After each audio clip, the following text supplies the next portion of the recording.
दोस्तों, आज आईपीएल के 7वें मुकाबले में दो सुपर टीमें आपस में टकरा रही हैं और इस मुकाबले में चेन्नई सुपर किंग्स की टीम की तरफ से ओपनिंग करने आए रॉबिन उथप्पा ने अपनी टीम को ताबड़तोड़ शुरुआत दिलाते हुए लखनऊ के गेंदबाजों की जमकर क्लास लगाई। लेकिन इसके बाद किस तरीके से रवि बिश्नोई ने एक अविश्वसनीय थ्रो मारकर लखनऊ के मुकाबले में शानदार वापसी कराई है, ये तो हम आपको बताएंगे ही और साथ ही साथ बताएंगे रोमांचक हाईलाइट्स के बारे में। लेकिन आप वीडियो के एंड तक बने रहिए। और उससे पहले आप सभी को क्या लगता है कि केएल राहुल और महेंद्र सिंह धोनी में कौन है बेहतरीन कप्तान? इस बात का जवाब हमें नीचे कमेंट सेक्शन में जरूर दीजिएगा। दोस्तों, जब लखनऊ के कप्तान केएल राहुल ने इस मुकाबले में टॉस जीता तब उन्होंने वैसा ही किया जैसा आईपीएल 2022 में सभी कप्तान करते आ रहे हैं। जी हाँ, उन्होंने भी टॉस जीतकर पहले गेंदबाजी करने का फैसला किया, लेकिन उनको इस बात की जरा भी भनक नहीं थी कि चेन्नई की तरफ से ओपनिंग करने वाले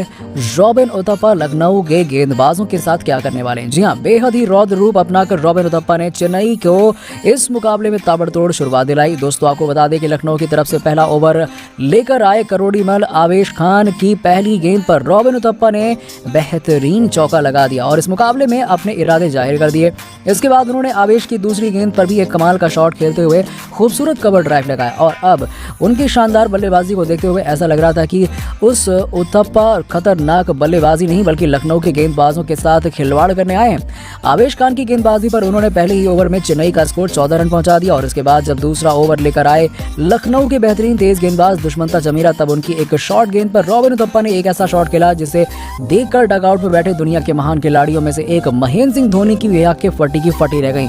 जी हाँ, आपको बता दें कि उथप्पा ने दुष्मंता चमीरा की गेंद को बिना टिकट हवाई यात्रा पर भेजा तो उसे देखकर न सिर्फ दर्शक झूम उठे, महेंद्र सिंह धोनी भी तालियां बजाने पर मजबूर हो गए और इसके बाद तो उथप्पा के नाम की आंधी रुकी नहीं और उनकी आतिशी बल्लेबाजी के आगे लखनऊ के सभी गेंदबाज पानी मांगते हुए नजर आए। जी हाँ, उथप्पा की खतरनाक बल्लेबाजी का आलम तो ये रहा कि 2 ओवर के बाद चेन्नई ने 26 रन तो जरूर बनाए, लेकिन उसमें पिछले साल के हीरो रहे गायकवाड़ महज 1 रन ही बना पाए। इसके बाद जब तीसरा ओवर लेकर आए आज के मुकाबले में शामिल किए गए एंड्रयू टॉय, तब उनकी तीसरी गेंद पर रवि बिश्नोई ने एक शानदार थ्रो लगाते हुए गायकवाड़ की पारी महज 1 रनों पर समाप्त कर दी और तीसरे ही ओवर में सीएसके को पहला झटका लग चुका था। लेकिन दूसरे छोर पर बल्लेबाजी कर रहे रॉबिन उथप्पा को इससे कहां फर्क पड़ने वाला था। उन्होंने गायकवाड़ के जाने के बाद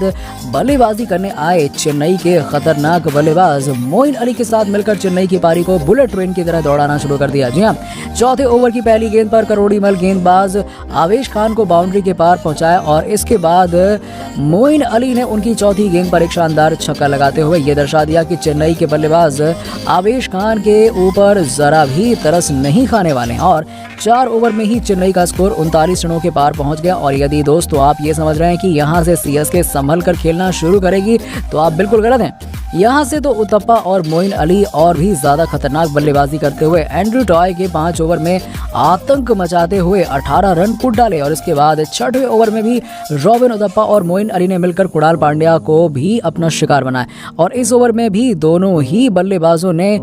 16 रन बनाए और देखते ही देखते ओवर की समाप्ति के बाद चेन्नई 82 रनों के पार पहुंच गई, जिसमें रॉबिन उथप्पा ने 26 गेंदों में ताबड़तोड़ 50 रन ठोक डाले और 14 गेंदों में 27 रनों की तूफानी पारी खेली। और आपको बता दें कि उथप्पा ने अपनी पारी में 8 चौके और 1 गगनचुंबी छक्का भी लगाया, तो वहीं मोइन अली ने भी 3 चौके और 2 छक्के से सजी एक लाजवाब पारी खेली। हालांकि दोस्तों, इसके बाद लखनऊ के बेहतरीन लेग स्पिनर रवि बिश्नोई ने आकर रॉबिन उथप्पा की पारी का अंत कर दिया। जब बिश्नोई ने उथप्पा को एलबीडब्ल्यू आउट कराया तब एम्पायर ने उनकी अपील को नकार दिया, लेकिन कप्तान केएल राहुल ने महेंद्र सिंह धोनी की याद दिलाते हुए एक शानदार रिव्यू ले लिया जिसमें साफ दिखाई दे रहा था कि उथप्पा तीनों स्टंप्स के सामने थे और 8 ओवरों की समाप्ति तक